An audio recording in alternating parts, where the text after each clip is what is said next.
grab hold of the starting job. Yes, but I don't think we're going to know which one until we get deep into August. Now, I think, we tracked the reps everybody was getting at practice throughout the OTAs and minicamp.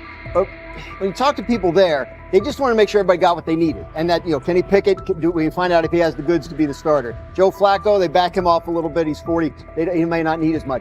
The rookies, Shedeur Sanders and Dylan Gabriel, what do they need to learn to make the transition from the college game to the pro game? That's what the spring was about for the Browns quarterbacks. Now, Shedeur Sanders has moved from social media celebrity to on-field standout, and ESPN now lists him among its first-team candidates. Reactions are split. Some fans are impressed while others are skeptical. Whether this reflects Deion Sanders' long-term strategy or simply Shedeur's rapid development, the story is drawing widespread attention. Here's a look at what led to this moment. They never planned on taking him. The problem is, like Ocho Cinco said, you got somebody that has endeared himself to the locker room.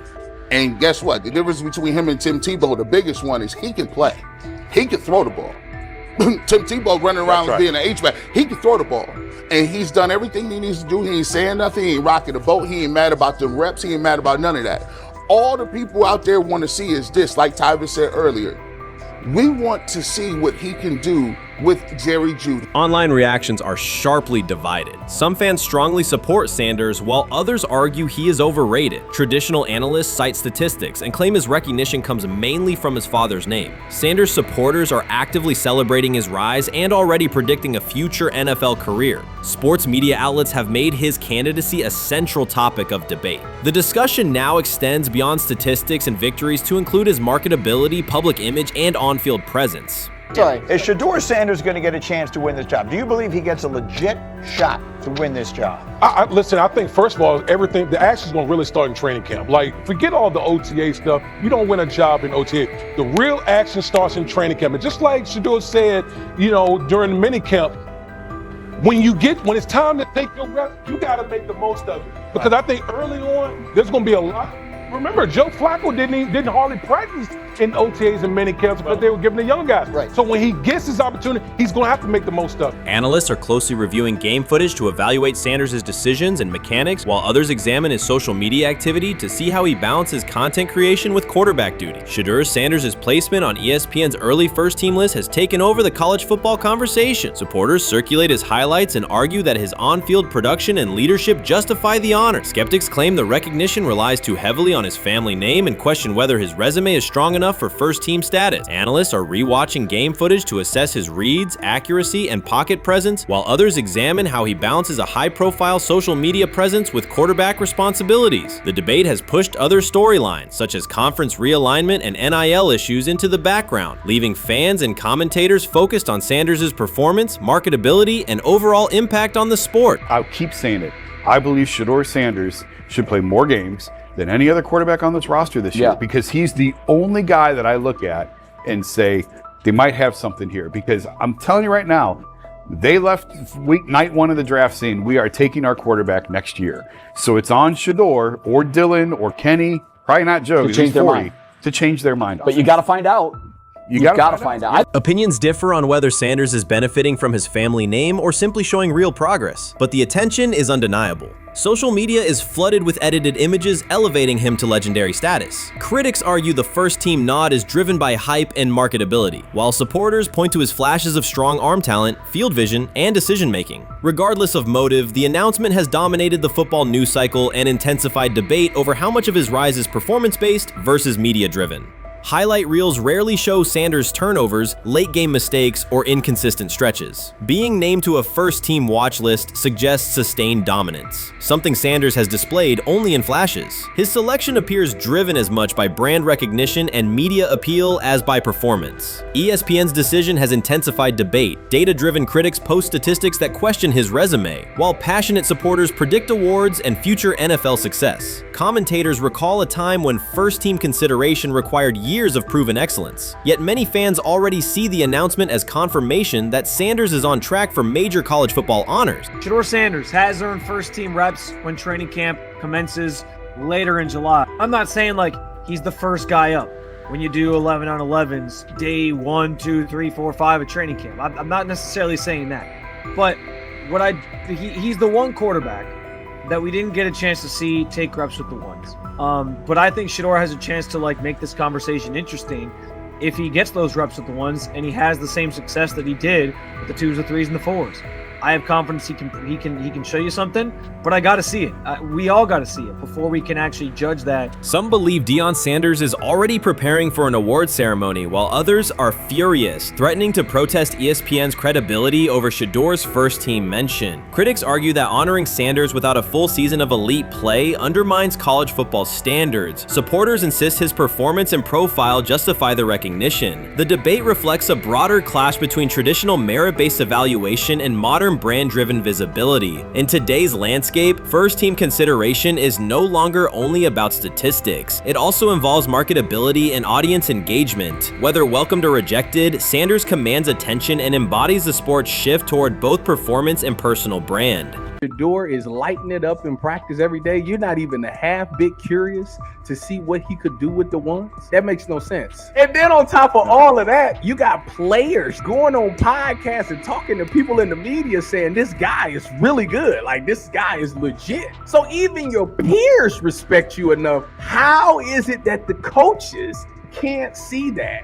It always starts with the players, where the player's like, hey, you see that? You seen that pass he threw? The Cleveland Browns were taken by surprise when quarterback Shedeur Sanders stepped in for first-team snaps, asserting control of the drill and instantly highlighting deficiencies across the rest of the room. His confident command forced coaches to pause practice clips, reevaluate progressions, and consider immediate adjustments to the depth chart. Within minutes, discussions spread throughout the facility and online forums as fans weighed what Sanders' showing means for the current starters. The organization now faces an urgent, data-driven decision on whether Sanders should move up permanently. Shedeur Sanders arrived at Browns practice, took several first-team reps, and the entire quarterback group immediately felt the pressure. Coaches erased the whiteboard and reviewed their plans. Staff members exchanged concerned comments, and observers began asking whether Sanders was positioned to assume a larger role. Tony, every year we see at least 1 to 2 teams.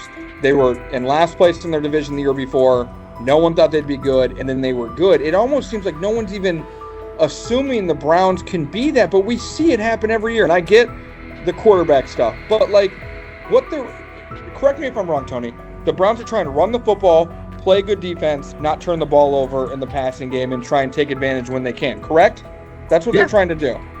That was the 2020 offense. The Cleveland Browns are still searching for stability at quarterback. Deshaun Watson is yet to deliver consistent starter-level production that justifies his contract, and each game renews doubts about whether he can regain peak form. Behind him, rookie Dorian Thompson-Robinson shows promise but remains inexperienced and unpolished. Coaches are evaluating alternatives each week and may need to adjust the depth chart if progress stalls. The roster around them is built to contend now, so ongoing uncertainty under center is increasingly costly. As we talk about, we do believe in best player available. We do believe in positional value, and we didn't necessarily expect him to be available in the in the 5th round, and so we love adding competition to every position room and adding him to compete with the guys that are already in there. We felt like that was the appropriate thing to do. The Browns quarterback group is unsettled. Deshaun Watson has yet to provide the reliable, high-level play his contract demands, while rookie Dorian Thompson-Robinson remains promising but unpolished. Depth behind them consists mostly of veterans whose experience lies more in holding clipboards than leading offenses. The coaching staff needs an immediate answer, not a 3-year development project. Shedeur Sanders enters as that potential solution. At Colorado, he passed for more than 3,200 yards despite working behind one of college football's poorest offensive lines, consistently demonstrating poise, quick processing, and accurate ball placement under heavy pressure. Film shows steady reads and disciplined footwork, traits that offset concerns that his profile is built on family name or media attention. Cleveland viewed the signing as a low-risk, high-reward move. Early in camp, Sanders received a handful of first-team snaps intended merely as an evaluation. Those plays quickly changed practice tempo. The ball came out on time, receivers hit their landmarks, and the defense struggled to adjust. Coaches immediately expanded the review using phrases such as evaluate every option, an indication that the depth chart was no longer fixed. Watson sensed the scrutiny. Thompson-Robinson increased his urgency. Within minutes, competition in the quarterback room intensified. Sanders repeated that performance in subsequent sessions. His footwork remained clean, progression sharp, and throws firm and precise. Each strong rep forced staff to reassess the plan to keep him buried on the developmental track. The broader context magnifies the pressure. Cleveland's roster is built to contend now. Fans are weary of quarterback turnover, and the front office cannot afford another costly misstep under center. Around the league, rookie passers rarely wait multiple seasons anymore. Joe Burrow, Justin Herbert, CJ Stroud, and even late pick Brock Purdy established that precedent. If Watson opens the regular season and struggles, public calls for Sanders will grow, especially if the rookie flashes in preseason. Alternatively, another team could attempt to acquire him if Cleveland hesitates to elevate his role. Each scenario underscores the same reality. Sanders' emergence has turned a routine camp evaluation into a critical decision point for the franchise. And we saw Dylan Gabriel go 11-on-11 with the first team, Shedeur Sanders go 11-on-11 with the second unit. So that was really the big wrinkle today. Yes, and of course, it was the first time that we have seen Shedeur Sanders get any of those coveted 11-on-11 reps. Of course, again, it wasn't with the first team offense or against the first team defense, but it's progress. And that means that he's going in the right direction, that the arrow is pointing up. He's coming up the learning curve. So that's good for him. And I actually thought just overall, he had a better day than Dylan had today. He completed more passes. He was more on point. In fact, in that 11-on-11 period, he threw a near touchdown. Desperation can push franchises toward aggressive decisions, especially when their quarterback options appear unconvincing or outdated. One scenario now emerging is that Sanders earns enough confidence to take full preseason reps with the starters, forcing Cleveland to revisit a depth chart it believed was settled at the beginning of July. His practices demonstrate that the excitement around him is grounded in measurable performance. Accurate, high-velocity passes against first-team defenses, and confident command of the huddle. Each strong outing also heightens league-wide interest.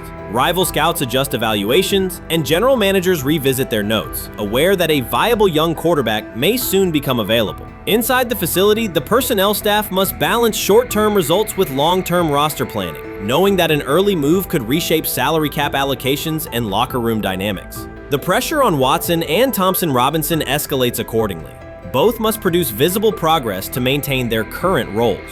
Cleveland's recent history shows how quickly promising quarterback situations can devolve into controversy.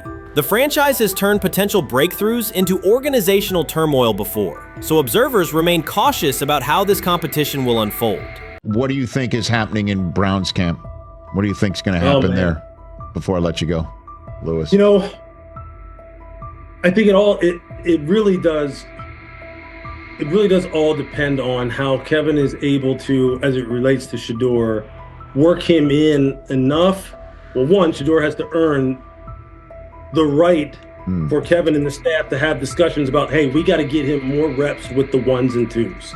We got to get him more reps with the ones and twos when we're going team period, not just walk through or not just 7-on-7 team. Louis Riddick reacted sharply on air after viewing practice footage from the Cleveland Browns. The clip showed quarterback Shedeur Sanders executing a string of precise throws while the Browns head coach watched with a broad smile. Riddick questioned whether the session was focused on evaluation or celebration, arguing that visible enthusiasm from the staff could cloud objective assessment of a rookie's progress. Earlier in the segment, Riddick's tone had been measured once the Sanders highlights appeared. He criticized the perception that a routine practice was being treated like a marquee event. He stressed that coaching reactions should remain subdued until performance translates into game situations. Riddick concluded by calling for accountability and asking the Browns to clarify how they plan to manage expectations for Shedeur Sanders as training camp continues. Couldn't imagine me myself saying, hey, you know what? As someone who has been at the very bottom to try and ascend to like some level of success, I could never imagine going, you know what would be really cool? I'm gonna play a joke on someone like this and make pretend that I'm a GM and I'm drafting you when actually I'm not, and then I'm gonna hang up and just giggle about it. Man, what the hell are we doing? Seriously, what are we doing when we think that that kind of crap is funny? I don't know. Trying to get likes on TikTok. I don't have the right words for it. Right, Lewis, I'm gonna say this. I don't have the right words for it. Few situations unsettle a former front office executive faster than watching coaches celebrate a rookie quarterback before pads come on in August. In Louis Riddick's view, the Browns staff did more than acknowledge promise. They acted as though they had already secured their franchise leader. Throughout the session, Shedeur Sanders delivered 40-yard throws off his back foot, ran crisp 2-minute drills, and displayed steadiness rare for a first-year player.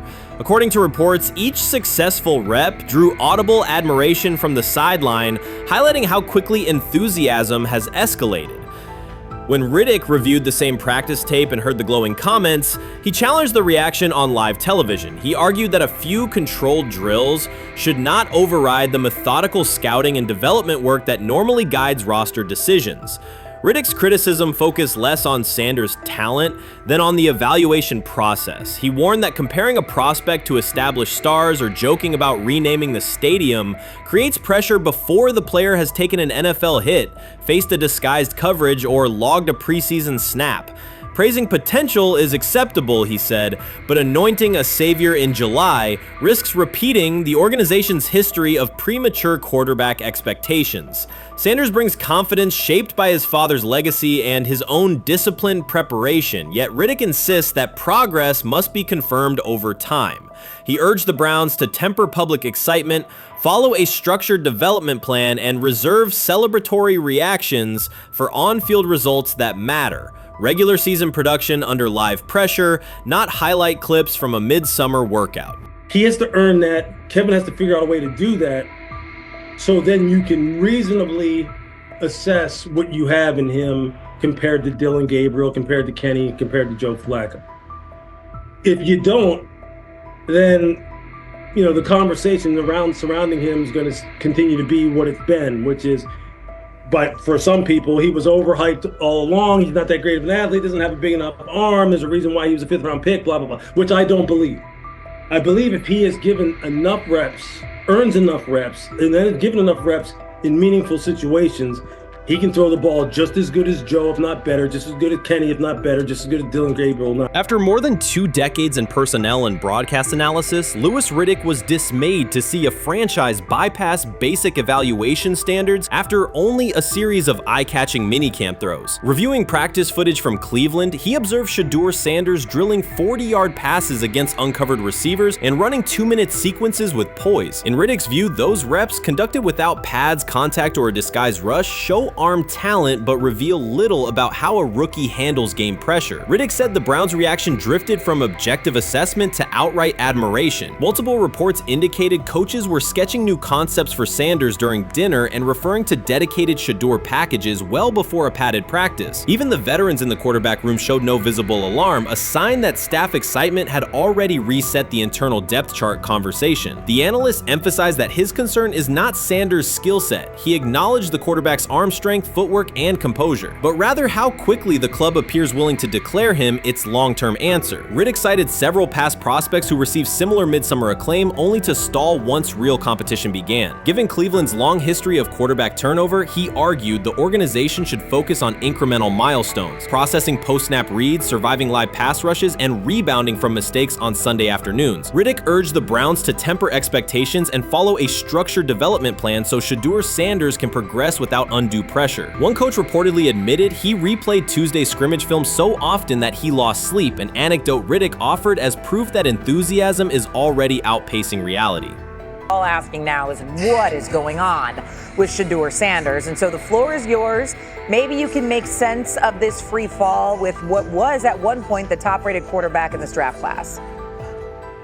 Yeah, Shay, I think at this point in time, this really isn't a football discussion any longer. This is a personal discussion. This is about it's a fit discussion. It's whether or not teams are just comfortable with everything that comes along with Shedeur in terms of who he is as a person, all the people that are surrounding him in terms of his inner circle, and whether or not teams deem that to be something that they're comfortable with. Right or wrong, that's the only conclusion you can really come to at this point. Louis Riddick voiced an escalating concern during the segment. Having witnessed numerous quarterback setbacks in his career, he worries another may be forming, not because Shedeur Sanders lacks talent, but because the praise around him is growing without restraint. Sanders has simply attended practice, delivered accurate passes, led the huddle, and shown the composure expected of an NFL player. Riddick fears the Browns' reaction, treating routine drills as proof of long-term success, risks setting premature expectations. He cautioned that the organization seems ready to celebrate a franchise savior before Sanders has taken a competitive snap, noting that such early adulation has derailed promising prospects in the past and could impede Sanders' measured development.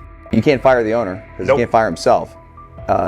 someone's head's going to roll, unfortunately, in this situation, and it's probably Stefanski and Barry. I saw on The Athletic. I don't think that's fair, by the way. Stefanski, that part. I agree. I was saying the other day on my podcast that Barry should be fired, and I said I wouldn't fire Stefanski, but a couple of people made the point of saying, well, if you fire the GM, you got to give him a chance to hire his own coach, which is fair. That's true. So I would fire Barry. I would hire a new GM. If that GM thinks Kevin Stefanski's a good coach, wants to stick with him. The situation in Cleveland has escalated with the NFL. Sources indicate GM Andrew Barry is prepared to move on from head coach Kevin Stefanski if he refuses to elevate Shedeur Sanders. The Browns are weighing a major quarterback change. Leadership appears to be aligning behind Sanders and pushing for immediate action. This is a high-stakes decision about control and the team's direction. I think it's unfair for me to comment in I guess, maybe on behalf of the industry. All I can say is this, the time that we spent with Shedeur, and what he's done throughout his college career is impressive. He's an impressive young man. He's a really good quarterback. Sometimes, fit comes into play. And I'd also say this, there are 4 more rounds of the draft. And then maybe lastly, it's less about where you get picked and what you do after you get picked. That's really the most important thing. Getting to know him over the course of the spring, he has a ton of resolve. Andrew Barry appears to be at a breaking point. Pressure from fans and within the organization to play Shedeur Sanders is intensifying. Barry is pushing for a move towards Sanders, while head coach Kevin Stefanski remains cautious about altering the depth chart. The divide is clear. One side wants acceleration, the other a measured rollout. The organization is under heavy scrutiny, and the focus has shifted to when, not if, Sanders sees the field. Has the 4th highest odds of any head coach this season to be fired. He's clearly on the hot seat. It's been a discussion for really a couple years now, dating back to last season's 3-win season. And he's always had kind of hot and cold seasons. And now the sports books are saying he's 4th on the list. Number 1 is Mike McDaniel of the Miami Dolphins, Brian Dable of the Giants at 2, Shane Steichen at 3, and there is Kevin Stefanski plus 650 to be fired. This has moved beyond tension to outright stubbornness. Rather than elevating Shedeur Sanders, the staff has chosen Dillon Gabriel. The current depth chart looks less like a forward plan and more like resistance to change. Fans have been clear about who they expect to see, yet the organization keeps delaying. Every week without a real evaluation of Sanders slows development and blurs accountability. Cleveland is choosing a conservative approach when a decisive decision is needed, sending a message of uncertainty to both the locker room and the city. Now being the 3rd string quarterback for the Cleveland Browns, was that so much was made out of unbelievable. He actually made the team as the 3rd string quarterback. Like that was a big deal. Like that was somewhat of a surprise to a lot of people. He should have been the 1st pick in the draft. Kevin Stefanski appears to be doubling down to validate his approach. Despite sustained demand from Browns fans to see Shedeur Sanders reflected in chants, merchandise, and constant discussion, he continues to keep Dillon Gabriel in front on the depth chart. The decision functions as an assertion of control rather than a response to momentum. Even with clear signals from the fan base, Stefanski is staying with Gabriel and delaying a full evaluation of Sanders. It is a deliberate choice to maintain his plan and pacing, not to accelerate change. Cleveland is prioritizing continuity over recalibration, keeping any transition to Sanders on hold. But yeah, the Browns are in a tough spot. They have wasted. You traded a ton of high draft capital to get Deshaun Watson. You've gotten nothing out of Deshaun Watson and missed an opportunity. who knows who they would have drafted. Now, maybe they would have screwed up those picks and the Browns would still be in bad shape.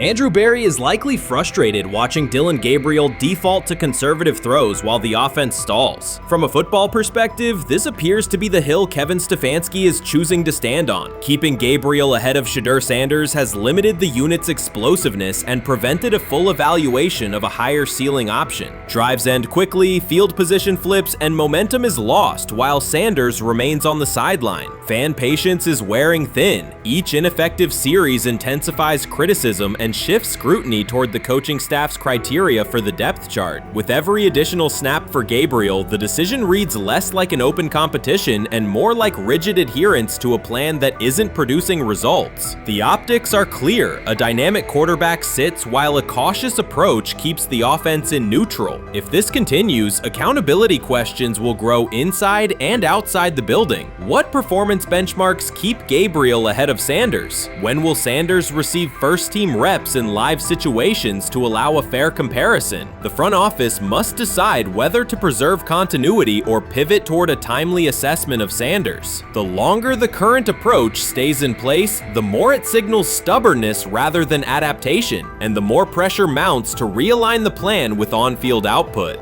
I honestly see it happening if the Browns lose a bunch of games. Like if they get 5 wins or less, I see the report coming out now that Stefanski will be fired. I don't want it to happen. I want the Browns to be good, win a bunch of games. I think that they're going to be a team that is slept on and can at least get 7 wins, which is why if they don't, I see Stefanski getting all the blame for that, and there'll be a new coach in Cleveland.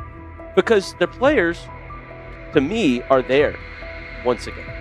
We've talked about the incredible rookie class. The approach in Cleveland lacks consistency. One week, Andrew Berry signals he wants Shedeur Sanders on the field. The next, Dillon Gabriel gets the reps and the plan stays conservative. Through it all, Kevin Stefanski shows limited urgency despite pressure on his job security. Fans are asking for an offense that can push the ball, change field position, and produce points. Instead, the unit leans on short throws and cautious sequencing. Gabriel's play keeps the ceiling low and momentum static, while a full evaluation of Sanders is postponed. The result is growing frustration and a clear disconnect between the front office, coaching staff, and expectations in the stadium.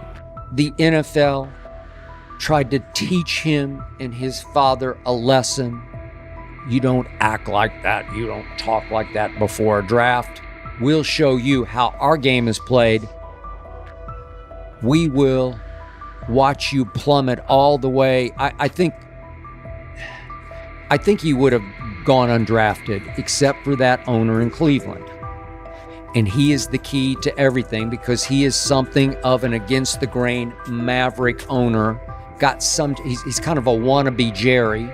Fan speculation is growing. Some believe Kevin Stefanski lacks confidence in Shedeur Sanders. Others think he's prioritizing Dillon Gabriel for reasons unrelated to performance. A more extreme view claims Stefanski is manipulating outcomes to secure a buyout. Whatever the motive, the risk is clear. This approach is straining his relationship with GM Andrew Berry and alienating the fan base. Pressure is rising, Berry's patience is running out, and supporters have shifted from requests to demands. If the current plan continues, calls for a change in quarterback and accountability will intensify. You first, when you take a look at both of these QBs, who had the most impressive start so far in the preseason?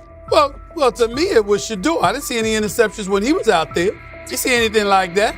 I mean, don't get me wrong. I don't think Dillon Gabriel did a bad job. I was impressed with the brother, but I'm going to go with Shedeur. You know, the pressure was on him. The spotlight was on him. Stephen A. Smith didn't just call out Dillon Gabriel. He held him accountable and made him rethink his comments. The moment Dillon Gabriel spoke and went after Shedeur Sanders, it wasn't a minor slip. He crossed the line and stepped directly into Stephen A. Smith's wheelhouse. And Smith answered with a clear, direct response that left no room for misinterpretation. The comparisons were emanating from the media more so than anybody else.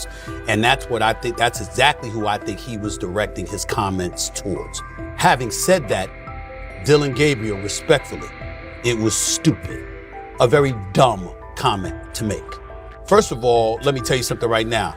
In every walk of life, far beyond the parameters of a football field. This wasn't casual sports commentary, it was a decisive critique. Dillon Gabriel's comments were taken apart by Stephen A. Smith with clear, direct points. Gabriel, a quarterback with solid stats but limited top-level achievements, chose to take a public shot at Shedeur Sanders. Shedeur, who has handled sustained media scrutiny and on-field expectations, became the target of an unnecessary criticism. Smith responded by challenging Gabriel's standing to make that claim, and by defending Sanders on the facts. The outcome was clear. Gabriel overreached, and Sanders didn't deserve the hit. Only Dan Orlovsky would sit up here in comparison to Shedeur Sanders, who did no such thing, and say, hey, thought he looked better.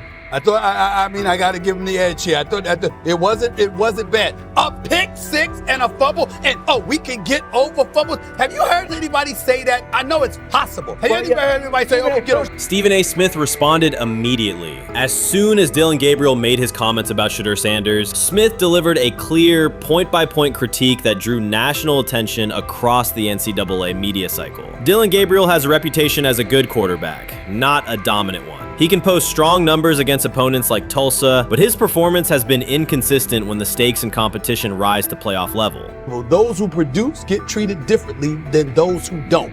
What he said echoes the mentality of all of America practically, and most certainly the world, as we see things being globalized more and more every day. It was a stupid, idiotic, immature comment, because clearly you were feeling the heat because a lot of people was talking about how Shedeur should be QB. Dillon Gabriel is a capable quarterback, but not a standout. Even so, he chose to talk down to Shedeur Sanders, a quarterback who has navigated constant scrutiny and pressure and still represents the future of a program that was struggling before he arrived. The comparison was weak. The criticism was unnecessary. Stephen A. Smith recognized that and dismantled Gabriel's argument with a clear, direct response. How the Browns react to this, how the locker room reacts to this, how Shedeur reacts to this, because it was a clear shot at Shedeur. But let's say Dillon Gabriel's talking about the media.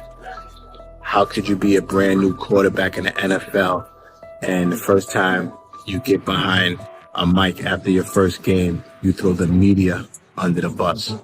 That's arrogance. Stephen A. Smith excels in moments like this. When Dillon Gabriel made his remarks about Shedeur Sanders, Smith responded with a focused, direct critique. He questioned Gabriel's standing to make that claim, noting that Gabriel has transferred between programs and has not been a Heisman finalist. Without theatrics, Smith laid out why Gabriel's resume doesn't justify taking public shots at Sanders. Smith's point was clear. Targeting Shedeur Sanders, a quarterback central to his program's future and consistently under intense scrutiny, was misplaced. Gabriel's criticism lacked the substance to support it, and Smith methodically showed why. Today on his 42nd I want you to be meaner. birthday. That's number one. Number two, after the game, the Browns head coach Kevin Stefanski said there was a mix-up in the routes and that players were in the area that they shouldn't have been. Look at Stephen A's face. Look at Stephen A's face.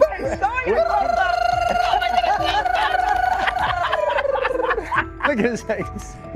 Stephen A. The strength of Stephen A. Smith's response was that he didn't just address Gabriel's remarks. He challenged the image around him. Dillon Gabriel often presents himself as an overlooked contender ready to surprise. But the reality is that his profile hasn't commanded broad attention. It's a clear reminder that not every opinion carries equal weight. In defending Shedeur Sanders, Stephen A. was direct and precise. Shedeur isn't just a quarterback. He is Deion Sanders' son, which subjects him to scrutiny far beyond anything Gabriel has faced. Even under that pressure, Shedeur has maintained his composure, shown confidence, and delivered in key moments that helped revive a program many had written off. Stupidity, all of it. I thought it was a clear shot at Shedeur due to the fact that his Oregon coach threw a shot at Coach Prime and Shedeur during their meeting at Colorado last year. But you know what? The cream rises to the top. Let's see what happens this week. I see a lot of the media talking about they think it was about the media and not about Shedeur.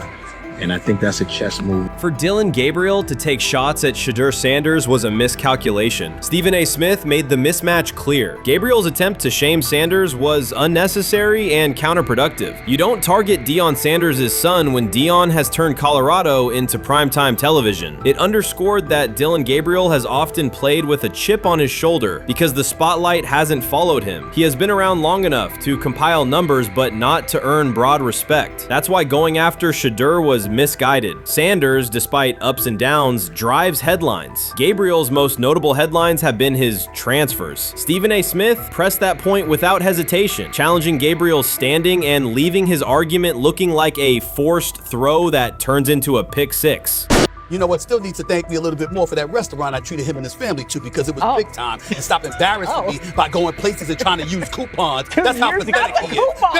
The point is that a pick six and a fumble is usually considered a bad day. Stephen A. Smith didn't need to raise his voice to make the point. He presented Dillon Gabriel as a player whose talk outpaces his resume and defended Shedeur Sanders with clear comparisons. That's why he called Gabriel out so directly. The comparison wasn't just unfair, it was forced. Now look at Gabriel's record. The numbers are solid and he can win against average defenses, but the resume lacks defining markers. There's no sustained Heisman contention, no late season surge that reshaped the national picture, and no postseason moment that cements a legacy. The track record reflects steady production, not top-tier impact. That's the gap Smith underscored. Gabriel's criticism of Shedeur Sanders wasn't supported by what he has accomplished, while Sanders continues to carry a program under constant scrutiny. Let's see some of them step up and make some plays out there. Ain't no way. Gabriel Ain't no way. He not built like that. No way. And this one is picked off and going back the other way. Oh my God, why did he stop playing? Now it's a foot race. And that is that. They told me bust out my AP, perfect timing. H-time, we about to get legendary. Shedeur star the next game, baby. Shout out Dillon though, you know what I'm saying? But I love you, my heart. What am I bigger than cheese, bro? You know what I'm saying? But Shedeur got it. Shedeur Sanders is a national brand who draws viewers for both performance and result. Dillon Gabriel's attempt to diminish him read as resentment. And Stephen A. Smith called out the insecurity and lack of awareness directly. Colorado under Deion Sanders is prime time, and Shedeur sits at the center of that spotlight. If Gabriel expected the sports world to agree while he took a shot at Shedeur, he misread the moment. Smith dismantled the argument and questioned the credibility behind it. Gabriel will move on. He'll keep playing, give interviews, and have fans, but this exchange will trail his media profile as a reminder of a misstep. It's a clear example of a resume that doesn't justify taking public aim at a quarterback carrying that level of scrutiny and responsibility. For the Cleveland Browns preseason game today is that the way that some white folks watched Shedeur Sanders last week is the way that some black folks were watching Dillon Gabriel today. And it's not Dillon Gabriel for Dillon Gabriel's sake. Most folks don't have a problem with Dillon Gabriel. It's what he represents, which is the disrespect of a black person for no other apparent reason than they are a confident black person. Dillon Gabriel thought he was aiming up. Instead, he was placed back among quarterbacks who are good but not great. Stephen A. Smith made the central point. Dillon Gabriel doesn't shape the conversation. Sports are about narrative as much as numbers, and Gabriel's story doesn't move the culture, while Shedeur Sanders does. Smith highlighted that contrast clearly. By the end, Gabriel's credibility had taken a measurable hit. The critique was decisive and sent a broader message to any player considering public shots at Shedeur Sanders. If you step into that debate, you will be held to a higher standard and your resume will be tested. Dillon Gabriel learned that the hard way. Honestly, guys notice it more when you're out winning games, right? If Cleveland starts off in a bad start, they're not doing well, and all of a sudden Shedeur or Dillon Gabriel are doing well in 7-on-7. They're throwing dimes. And practice drills, the number one defense can't stop them. People take notice of that. And the more that the players see it, they're going to, then the comments start happening over the lunch table. They start happening throughout the building, and that's when the pressure really will get severe. The Cleveland Browns were focused on resolving their quarterback situation until Jason Kelce made pointed comments that triggered a strong reaction from ownership. The response inside the organization was immediate and intense. What exactly did Kelce say that has the dog pound on edge and the front office under pressure? We've seen that miserable game by the Cleveland Browns. So they throw Joe Flacco in there, and I like Joe Flacco. He did good, but they gave him the resource of all the first-team guys. Then they throw Dillon Gabriel in there with first teams and second teams. So Dylan always is getting protected. The same thing again, they gave this scrub max protection on every play. Yeah, he completed some passes, but let's talk about his mistakes. He's still inconsistent with his throws, but he at least had max protection. The Cleveland Browns continue to be defined by inconsistency and avoidable setbacks. Even as fans hoped the organization had turned a corner, Jason Kelce, fresh off retirement, offered a direct critique that reignited doubts about the team's direction. His remarks implied the franchise's structure and decision-making remain unstable and recent progress may not hold. The takeaway for leadership is straightforward. Identify core issues, align on a coherent plan, and execute with discipline. For supporters, it's another sign that the problems run deeper than a single season. They throw Shedeur Sanders in there with the lowest cab drivers you couldn't even get on 5th Street. And I'm pissed off, bro, because the play calling was abysmal. Look, even if you don't like Shedeur didn't even get a chance to be trash. Even if you think Shedeur is garbage, he didn't even get a chance to be garbage. That's how awful the offensive line was. Kevin Stefanski still doesn't want to give Shedeur second strings and first strings reps. Why is that? Browns ownership's response shifted from measured to urgent. The pattern is familiar in Cleveland. The team once treated Johnny Manziel as a franchise solution, retained Hugh Jackson for a second year despite results, and invested heavily in Deshaun Watson through a costly trade and contract. These decisions reflect aggressive but poorly aligned planning. The outcome has been continued instability instead of sustained progress. That this was the guy that they wanted to start. He's seasoned, he's experienced, he still has a big-time arm, even at his age, and they open with the Cincinnati Bengals. They wanted that experienced guy. He was always going to be the guy. They were not going to start Dylan Gabriel or Shedeur Sanders in week 1. Kenny Pickett had a hamstring injury. It makes it easy to go with Joe Flacco. And the question isn't and wasn't going to be who's the starter in Cleveland. The question is, who's going to be the backup in Cleveland? Who's going to be the number 2 quarterback when they open the season against these Bengals? Fans still show up season after season, expecting improvement and bracing for setbacks. The usual pattern has been early optimism followed by a gradual collapse. But last season was different. For a sustained stretch, the Browns looked organized and competitive, resembling a functioning team. Couple days, 3 days until roster cutdowns, how do you feel about that? Do you feel like you belong here on this team? Obviously, I think overall as a player, I feel like I put in the work. I feel like everything I do, I try to do it to my best, and that's all I ask for. So I feel like everybody feels like, they should be on the team, and if you ask anybody on the team, would they feel like they belong, in their own eyes. So I feel like I do, but I'm my own player, I think about myself in a high regard. The front office entered the offseason confident. Kevin Stefanski was being praised and the Dog Pound believed the team had made real progress. Then Jason Kelce delivered a pointed assessment that cut through the optimism. Fresh into retirement, the former Eagles All-Pro and Super Bowl champion said Cleveland still looks like a team patching over issues rather than building a durable contender. Kelce's view was direct. The Browns' structure is fragile, and the roster is too dependent on perfect health at quarterback. He argued the team is one injury away from losing continuity and sliding backward. Because Kelce has operated inside a stable, championship-level organization, his comments carried weight with players, media, and fans. The reaction was immediate. People took his critique seriously, not as outside noise, but as an informed evaluation of how a successful team should be built. Ownership also felt the impact. Jimmy Haslam's response shifted to urgency, a sign that leadership recognizes the stakes. The criticism arrives in the context of prior high-risk decisions, especially the fully guaranteed $230 million commitment tied to Deshaun Watson. Watson has missed time and shown inconsistency when available, and the contract has constrained flexibility. Kelce's remarks highlight why depth, alignment between the front office and coaching staff, and a clear contingency plan at quarterback are non-negotiable. The takeaway is straightforward. Cleveland must convert last season's progress into a stable framework, protect the quarterback, deepen critical positions, and establish a plan that survives injuries and short-term setbacks. Without that, the games that fueled optimism will remain temporary. If you're a betting man, who do you think starts for the Browns at quarterback? Okay, this is the situation. Kenny Pickett, they actually traded for him. Joe Flacco, no one's bringing Joe Flacco in the building thinking Joe Flacco's going to be the starter. If Joe Flacco is your starter, you got a problem. You have a huge problem. And if they were saying Shedeur was the starter as the 5th rounder, you got a real problem too, because he passed over all these guys in these reps in the offseason in shorts, in bikini shorts, Speedos and stuff.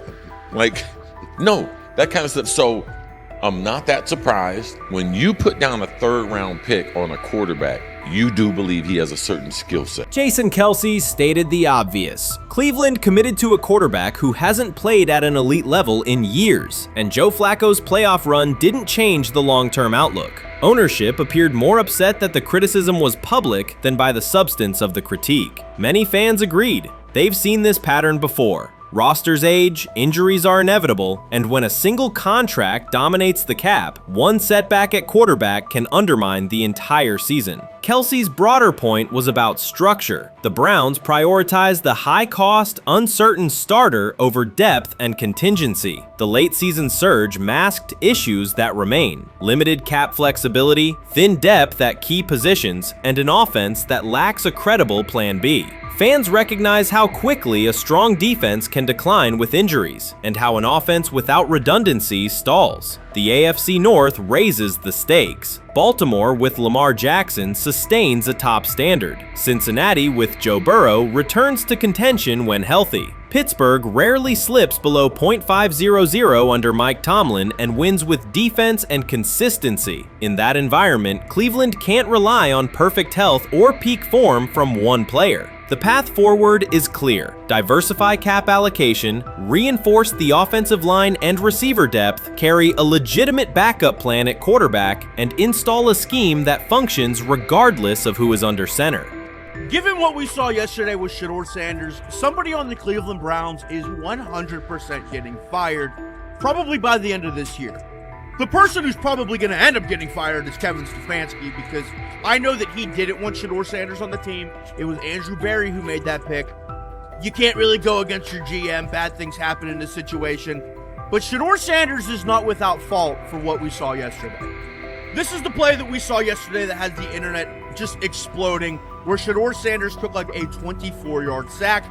Half of the internet is saying that this is all Kevin Stefanski's fault. Cleveland showed progress last season, but the underlying concerns remain. Jason Kelce highlighted them directly. The Browns' long-term plan is fragile, cap-constrained, and overly dependent on perfect health at quarterback. His comments focused attention on structural issues, roster depth, continuity in coaching, and a sustainable offensive approach, rather than a single hot streak. That criticism resonated because it reflected what many around the league already see. Ownership's reaction underscored the sensitivity. Jimmy Haslam has presided over frequent coaching and quarterback changes, and external scrutiny carries weight when it comes from a respected veteran with championship experience. Kelce's remarks reinforce that last year's Joe Flacco stretch was a short-term solution, not a foundation. The team still needs a durable plan that can withstand injuries and inconsistency. The practical takeaway is clear: stabilize the system, diversify cap usage, and build depth at key positions so the offense functions regardless of who is under center. That includes a coherent development pathway for younger talent such as Shedeur Sanders, with defined practice reps, protection, and scheme alignment. Kelce didn't say anything outrageous. He articulated the gap between a brief surge and a credible long-term contender. I have the faith of a mustard seed.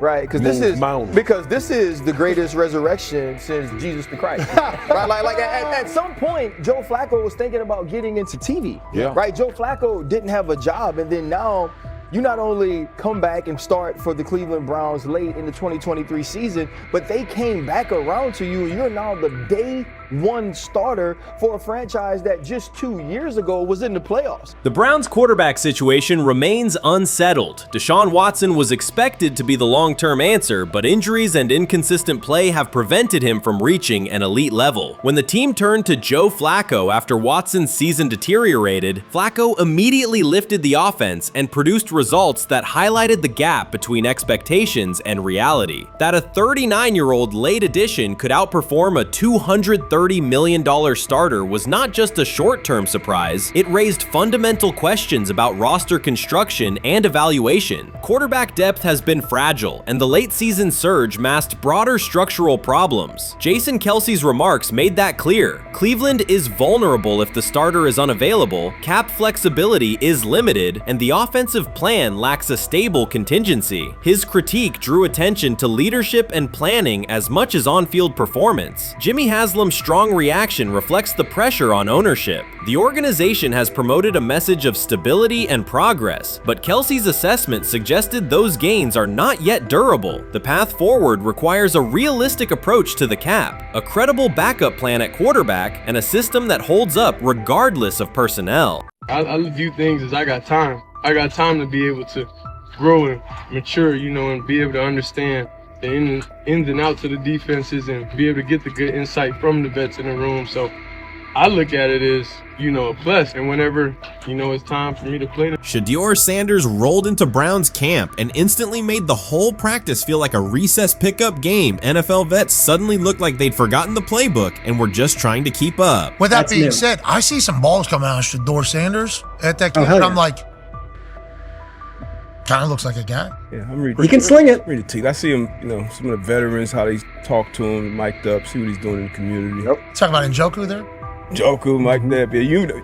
Once you see, different little interactions and things like that, I know he has the talent. We'll see. It'll be a competition that usually brings the best out of guys, especially young guys. So I'm interested to see how that quarterback situation. Right after Shedeur Sanders tightened his cleats and the Browns settled in for what they figured was a routine camp day, the whole vibe tilted sideways. No blazing comet, no UFO touching down at midfield, just a swagger-charged quarterback striding in like he'd crashed the wrong league and thought, yeah, I'll stick around and run this show. The Browns had no clue what storm was rolling in. You'd expect an NFL team to do a quick scout, maybe pull up a highlight reel or two, but nope.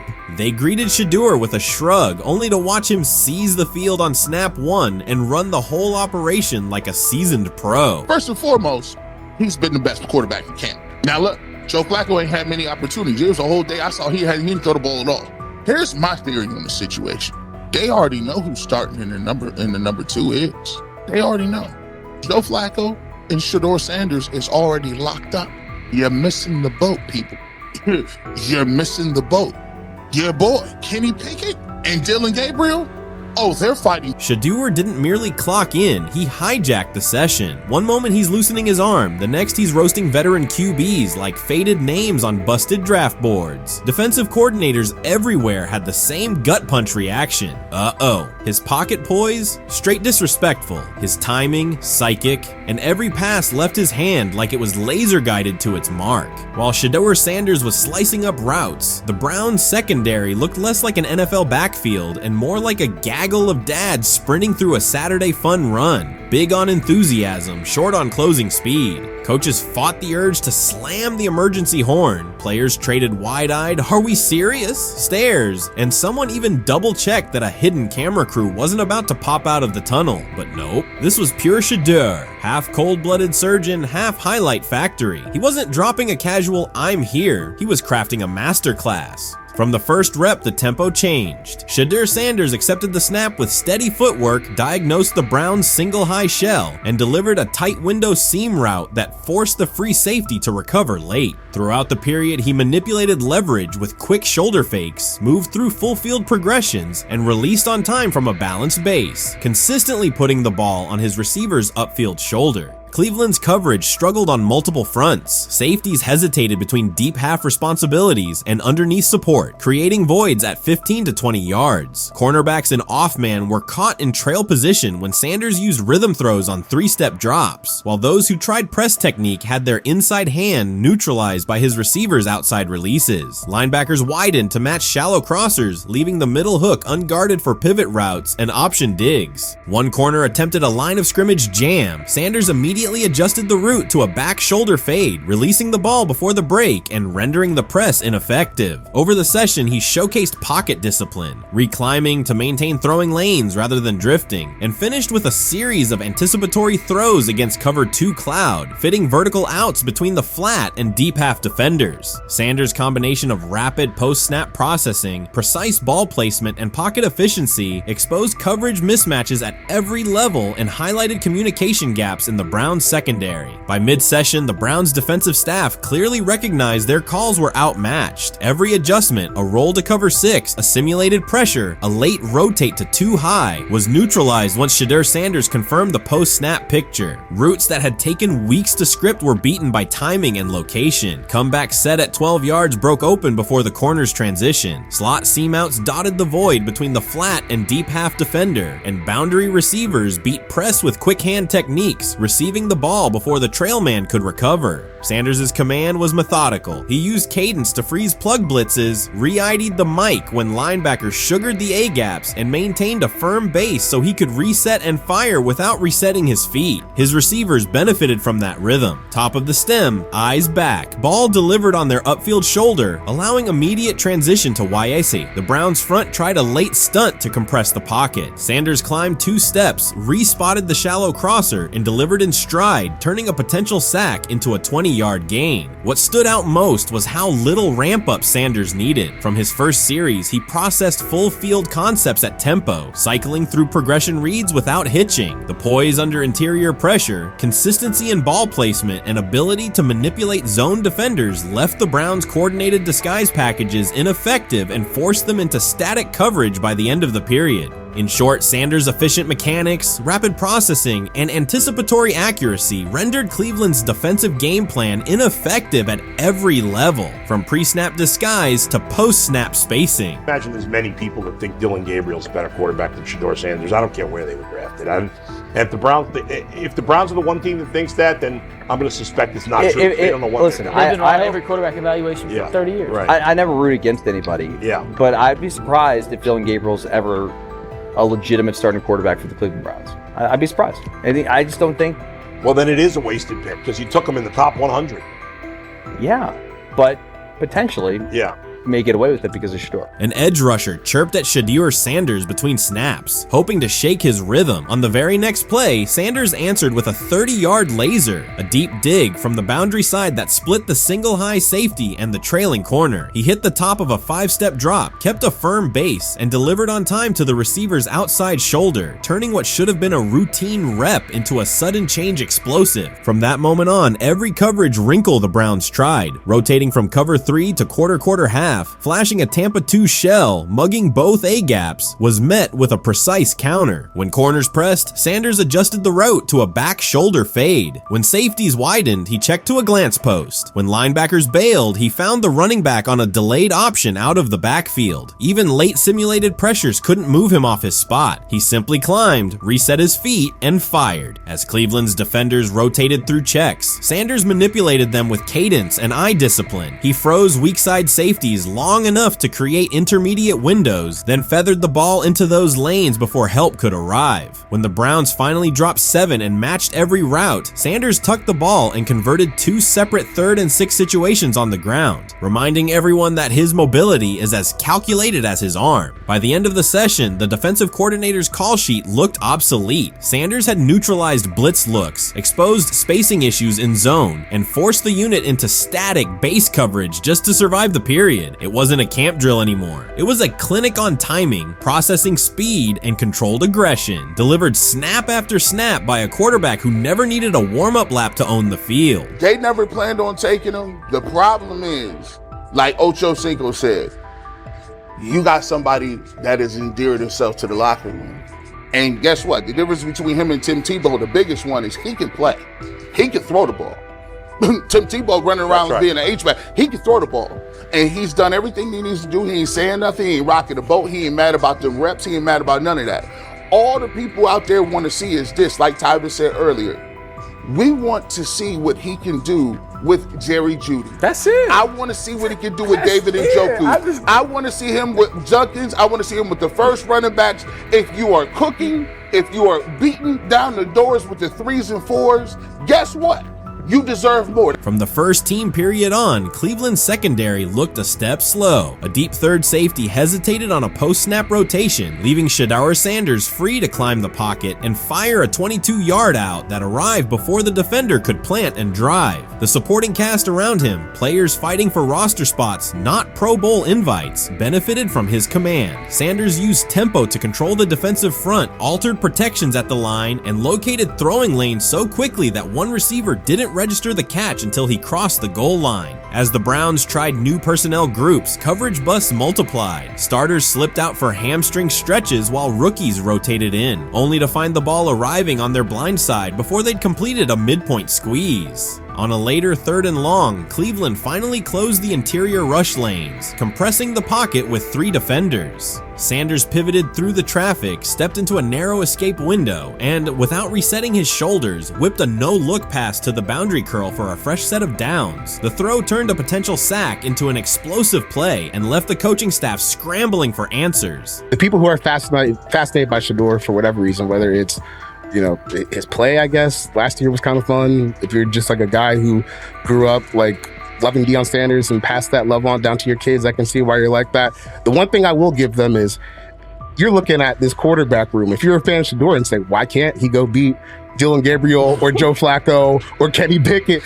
So I do understand that part of it, right? Because why not? Why couldn't he be the Brown starter in October or November? That looks like a quarterback room where everyone will get a chance to start. When he led college football in completion percentage and he threw almost 40 touchdowns for over 4,000 yards, how tall was he? Because they make it seem like he shrunk all of a sudden, RC. Oh, how lively was his arm? Because all I know is somebody did that. Somebody threw for over 4,000 yards, somebody threw for almost 40 touchdowns, and somebody led college football in completion percentage. Now, I'm trying to figure out, what I try to figure out all the time, Mel, is how a guy that hadn't played football in almost 5 months. Shannon Sharpe has publicly defended Shedeur Sanders and criticized those questioning him. Sanders has earned higher recognition and some fans are responding negatively. Although there's debate about whether he belongs on a second team list, Sharpe maintains that Sanders' career is clearly ascending. Reactions on social media are mixed. Some users are angry, others are surprised, and a few say they anticipated this result. The conversation remains active. When reports confirmed that Shedeur Sanders had been elevated from second team to near top tier status, Shannon Sharpe issued an emphatic response. He delivered a detailed rebuttal to critics, underscoring why Sanders deserved the promotion and directly challenging those who doubted the decision. I don't think that he was underprepared during these meetings. I don't believe any of these stories that he showed up arrogant and that he was bombing his interviews. I mean, you watch the film, he's on time, he's on point.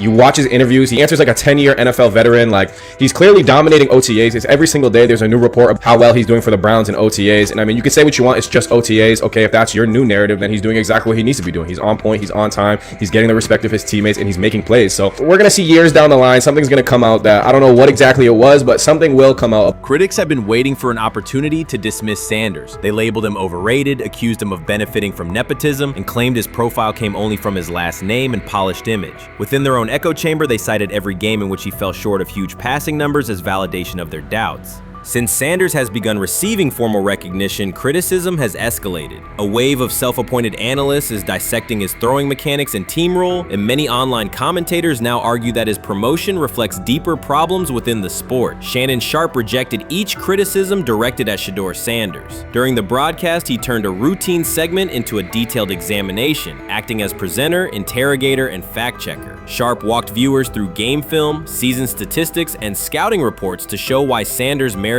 his recent promotion. Whenever a panelist claimed Sanders had not earned the role, Sharpe countered with completion percentages, efficiency ratings under pressure, and documented late-game drives that changed outcomes. He stressed that the backlash was driven less by on-field evidence and more by reluctance to revise earlier opinions. Sharpe argued that critics were upset not because Sanders lacked qualifications, but because his progress contradicted their initial narrative. By the end of the discussion, Sharpe had moved past simple defense and reframed Sanders as a clear example of performance-based advancement, demonstrating that early predictions can be wrong. Never heard of no Dylan Gabriel or Tyler Shock. What the hell is that? So how is Shedeur Sanders going behind them? I'll tell you how. Collusion. 4 different times they passed on him. How the hell does that happen? 4 rounds. It doesn't happen to a quarterback. We've never seen anything like this before. Shedeur Sanders with the watch. Shedeur Sanders with his bravado. Shedeur Sanders with this supposed arrogance or whatever. Shedeur Sanders' advancement did not happen by chance. While detractors questioned his resume online, he continued to prepare, attend every practice, and deliver accurate throws under pressure. The contrast between his output and the complaints directed at him has been stark. Some critics even argued the selection committee was, quote, biased toward performance, as if rewarding strong play were improper. Rumors quickly followed. Certain commentators speculated that a public relations push from the Sanders family must have influenced voters, suggesting everything from coordinated media strategies to alleged favors for coaches. None of these theories addresses the basic point. Sanders earned his promotion through consistent production, poise in the pocket, precise ball placement, and efficient decision-making. Shannon Sharpe highlighted these facts during his response. He noted that Sanders' performance metrics justify the recognition and emphasized that resistance to the move stems more from prior prejudice than from substantive evaluation. For Sharpe, the goal was clear: present the data, challenge unfounded claims, and correct the narrative. The discussion, therefore, became a broader statement about acknowledging merit and abandoning outdated assumption. Colin Cowherd defend college basketball coaches who have gotten a DUI, come to their defense and say they didn't need to be fired, that they deserve a second chance. But Shedeur Sanders drives 40 miles over the speed limit, gets a one-on-one ticket, and Colin Cowherd comes on his show today and says he's out on Shedeur Sanders. He's seen enough. He can't support him anymore. He can't be in the Shedeur Sanders camp because of the speeding ticket. Shannon Sharpe addressed commentators who portray constant doubt as expertise. Those who discount strong performances with "we'll see," but declare bust after a single mistake. He noted their belief that progress only counts if an athlete visibly struggles. Sharpe's response was methodical rather than emotional. He presented evidence, cited statistics, and calmly refuted each claim. Following his remarks, several critics began revising or deleting earlier posts, recasting themselves as longtime supporters of Shedeur Sanders despite having questioned him for months. Sharpe insists on accountability, naming specific individuals and dates while requesting public acknowledgement of prior errors. He argues that analysts cannot spend months undermining a player's potential and then quietly adopt a supportive stance once the athlete succeeds. These are serious, big-time, top-of-the-line playmakers that they have. If you can go 45 to 42 in the fourth quarter because your quarterback set the school record with 510 yards passing.